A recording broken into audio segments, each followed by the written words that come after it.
not the results you're probably expecting. Take us through. You too. Take us through your race.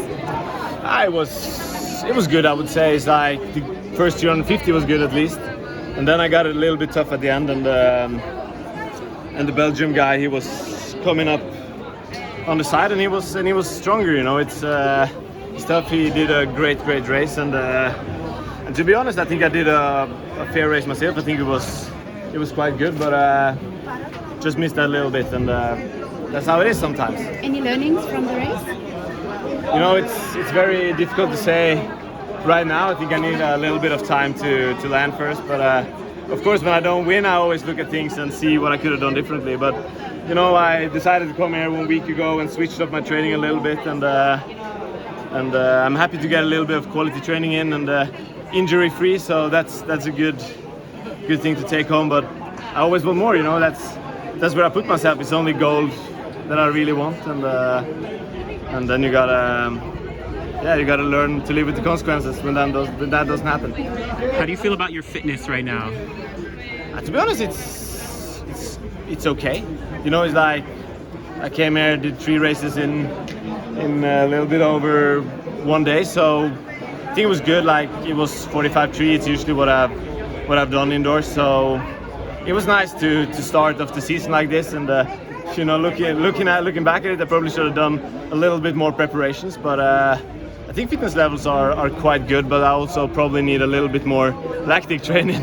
Do you do any hurdle training? Have you been hurdling? Or I've only been hurdling, to be honest. I was just at training camp, and it was only hurdling training almost, so you know, that's where my focus is. But still nice to switch it up a little bit, and it was nice coming here and doing a 400. Yeah, when you say switch up the training, like coming into this meet, what does that mean?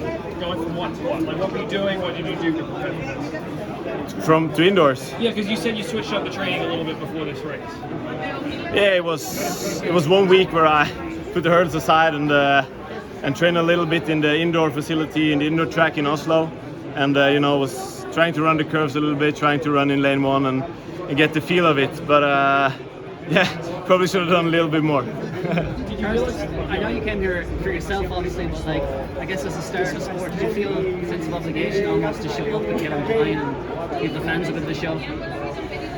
Yeah, but I think, to be honest, I always feel like I owe that more to myself to actually deliver, because I work really hard to get results. That's always my main motivation, and honestly, I had a good feeling on the race today and before, so you know, if I would have won in that time, I would have been happy. So you know, I still gotta look at it that way, and I had a good opponent today. He ran, you know, the race of a lifetime, and you know, gotta be happy for him also, I guess. And are you and Leif taking the very same approach with training this year? Have you changed up anything with like strike patterns, anything like that?